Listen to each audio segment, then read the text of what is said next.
കേരളത്തിലെ പ്രധാനപ്പെട്ട സുബ്രഹ്മണ്യസ്വാമി ക്ഷേത്രത്തിൽ ഒന്നാണ് പെരളശ്ശേരി സുബ്രഹ്മണ്യസ്വാമി ക്ഷേത്രം. ഈ ഗ്രാമത്തിന് മക്രേരി എന്നും ക്ഷേത്രം സ്ഥിതി ചെയ്യുന്ന പ്രദേശത്തിന് പെരളശ്ശേരി എന്നും പേരുണ്ടായത് ഈ സുബ്രഹ്മണ്യ ക്ഷേത്രവുമായി ബന്ധപ്പെട്ടതാണ്. ത്രേതായുഗത്തിൽ ശ്രീരാമനാണ് ഇവിടെ സുബ്രഹ്മണ്യനു പ്രതിഷ്ഠ നടത്തിയത്. വനവാസകാലത്ത് രാവണൻ സീതയെ അപഹരിച്ചപ്പോൾ ശ്രീരാമചന്ദ്രൻ ലക്ഷ്മണ ഹനുമാൻ സമേതനായി തെക്കേ ദിശയിലേക്ക് യാത്ര പുറപ്പെട്ടു. ആ യാത്രമധ്യേ അയ്യപ്പൻ കാവിലെത്തി.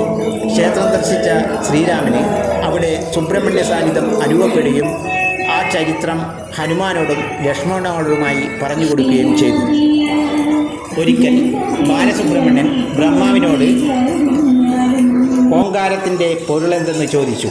എന്നാൽ വേദവിദാന്താവായ ബ്രഹ്മാവിന് അതിൻ്റെ അർത്ഥം യഥാവിധി പറഞ്ഞു കൊടുക്കുവാൻ കഴിഞ്ഞില്ല. ഇതിൽ ദേഷ്യം വന്ന സുബ്രഹ്മണ്യൻ ബ്രഹ്മാവിനെ തടവിലിടുവാൻ വീരബാഹുവിനോട് കൽപ്പിച്ചു. പ്രപഞ്ച സൃഷ്ടാവായ ബ്രഹ്മാവ് തടവിലായതോടെ പ്രപഞ്ചത്തിൽ സൃഷ്ടി നിലച്ചു. ദേവതകൾ പരമേശ്വരനെ കണ്ട് ഇതിനൊരു പ്രതിവിധി അന്വേഷിച്ചു. ശിവൻ്റെ നിർദ്ദേശമനുസരിച്ച് സുബ്രഹ്മണ്യൻ ബ്രഹ്മാവിനെ മോചിപ്പിച്ചു. പക്ഷേ പിന്നീട് അദ്ദേഹത്തിന് പ്രായശ്ചിത്തം ചെയ്യേണ്ടി വന്നു.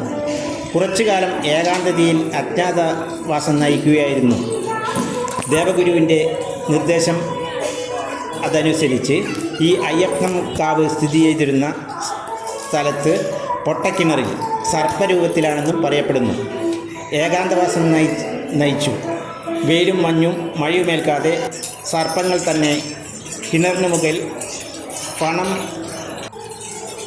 കൂടിയാക്കി പിടിച്ച് അദ്ദേഹത്തിൻ്റെ കാത്തുപോന്നു. അതുകൊണ്ട് തന്നെ ഇവിടുത്തെ സുബ്രഹ്മണ്യ സ്വാമിക്ക് സുപ്രധാനമായ സ്ഥാനം നൽകി പൂജിക്കണമെന്ന് ശ്രീരാമൻ പറഞ്ഞു.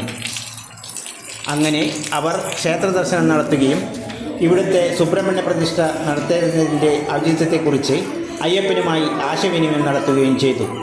അയ്യപ്പൻ താനിരിക്കുന്ന പ്രധാന ശ്രീകോവിൽ സുബ്രഹ്മണ്യന് പ്രതിഷ്ഠയ്ക്കായി തരാമെന്ന് അറിയിച്ചു. ആ ശ്രീകോവിലിൻ്റെ തെക്കുഭാഗത്തായി തനിക്ക് സ്ഥാനം നൽകിയാൽ മതിയെന്നും ശ്രീരാമനോട് പറഞ്ഞു. അതുപോലെ തന്നെ പ്രധാന ശ്രീകോവിലിൻ്റെ തെക്കുഭാഗത്ത് കിഴക്കോട്ട് മുഖമായി ശ്രീകോവിൽ പണികഴിപ്പിച്ച് ശ്രീ അയ്യപ്പനെ അവിടെ പ്രതിഷ്ഠിച്ചു. സുബ്രഹ്മണ്യ സ്വാമിയെ സ്വീകരിക്കുവാൻ വേണ്ടി എന്നവണ്ണം അയ്യപ്പൻ ആദ്യം ഇരുന്ന ശ്രീകോവിലിൻ്റെ മുഖം കിഴക്കു ഭാഗമായിരുന്നത് മാറ്റി പടിഞ്ഞാറ് ഭാഗത്തെ പ്രവേശന കവാടത്തിന് നേരെയാക്കി.